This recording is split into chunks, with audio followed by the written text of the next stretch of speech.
Hey everyone, Matt here from Docs Running, and today we're going to do an updated review of the Mizuno Wave Rider 28 and a comparison review between the Rider 28 and the Rider 27. So this is Mizuno's long-standing standard daily neutral training shoe. It's gone through some mild changes, but that everlasting mileage shoe that just has a slightly firmer edge has still always been there. Now the newest version features a new foam called Energy NXT, which I might be wrong, so please correct me if I am.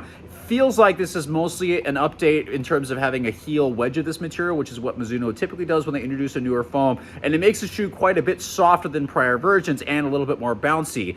The older version had not NXT, but had energy foam, and the plate felt a lot more prevalent. So there are some really big differences between these models, even though they might look similar. So the hope of this review is if you're interested in either one of these shoes, hopefully this review helps you figure out which one might work better for you. Let's start with specs first. So men's size 9 over in the version 27 is coming in at 9.9 ounces, and then 8.3 ounces for women's size 8. Over in version 28, it comes in lighter at 9.5 ounces for men's size 9 and 8 ounces for women's size 8.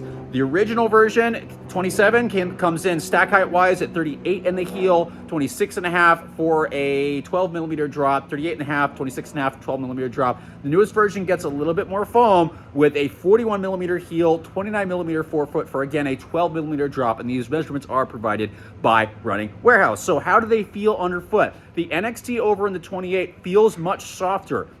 I'm typically used to a slightly firmer ride and firmer edge with a lot of the riders. This actually feels a little bit softer. It's still on the slightly firmer end for a lot of different shoes on the market, but it's definitely probably the softest rider that I've experienced thus far. The 27 is firmer. You can really feel the plate in the rear foot, which makes it feel like a stable neutral shoe and actually worked. And I was really confused as what the major difference was between the Rider and the Inspire. I think this is going to be a bigger difference now.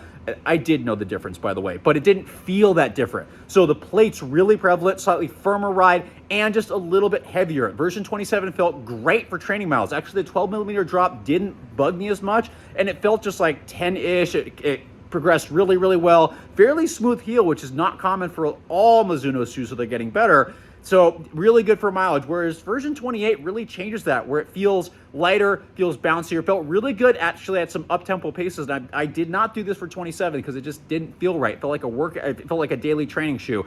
28 felt like more of like, hey, I've got some reach into some faster paces. Not the fastest shoe. A lot of other shoes I would choose for running quick in the Mizuno line, like the Rebellion and Rebellion 2 and the Rebellion Pro 2. But 28 still has that bounce that makes it versatile into those faster paces. It does fine for training paces. It feels really good as a recovery and daily training shoe. For whatever reason, though, the softer foam, I'm not sure whether it's the plate being a little bit different, just feels a little bit clunkier in the heel initially, but a really nice smooth forefoot with just a little bit of flexibility, kind of like light to moderate flexibility, then it creates a really smooth transition up front. So nice smooth ride, midfoot forward. Heel takes a little bit to break in. It did break in. It took about 2 or 3 runs, and then it felt nice and smooth, but that heel is just a little chunkier over here compared to version 27. So if that's something you're sensitive to, 27 might be the shoe for you to choose. If you don't mind that and you want a big bouncy heel and a very apparent 12 millimeter drop, 28 might be the better option for you, especially if you want to really access some quicker paces in a daily training shoe. I, again, personally wouldn't race in this model, but it goes back to some of the older riders that we originally tested that go, hey, I think a lot of people could consider this as a marathon type racer, but now on the market we have a lot different options, so maybe not. But just know it can go a little bit faster than the 27, whereas 27 is more consistent over daily miles. So in terms that brings me into, does it feel stable at all? So version 28 feels a little bit less stable. The softer foam, the plate feels a little bit less prevalent. It's very much that neutral shoe, but it's not unstable because, again, it's got the plate that travels the whole width of the shoe. So not unstable, but not as stable neutral as 27 and prior models, where the plate feels much more prevalent, where it's just got a firmer heel. I can feel, I'm wearing the opposite ones on my feet right now. I can feel the plate kind of pushing up into me, which did make it feel very stable neutral. So if you're sensitive to that and you didn't like that in 27, or if you don't like that in general, 20 is actually going to be the bigger and better option for you on that one. Whereas if you want something a little more stable, this version 27 might be better, although I'd wait for the Inspire. I haven't tried it yet, but I'm really curious to see what they do with it and if there's a bigger difference between the two models, unlike the previous versions. Finally, fit. Also different. So the Rider 27 has that typical like just wide enough. Some of the previous Riders actually felt fairly wide. This one felt very normal. Not super wide, not narrow, just right in the middle.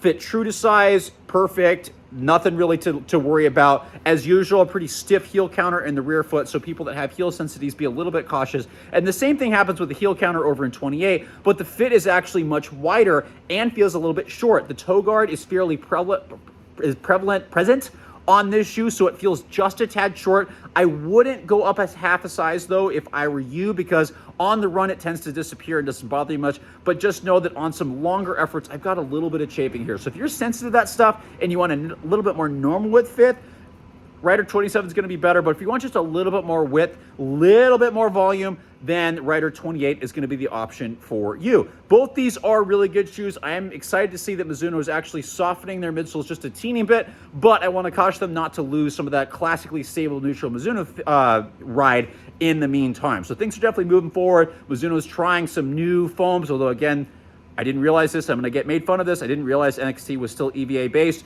It's still some new combinations. So if you want that bouncier ride, a little bit more width, 28 is going to be the shoe for you. If you want more of a normal width fit and just kind of more of that normal, slightly firmer rider feel, then version 27 is going to be better for you. If you've tried this, let me know in the comments below. Am I on the right track? Are you having different experiences? Are you really curious? What do you think is happening with Mizuno adding NXT to their traditional training shoes?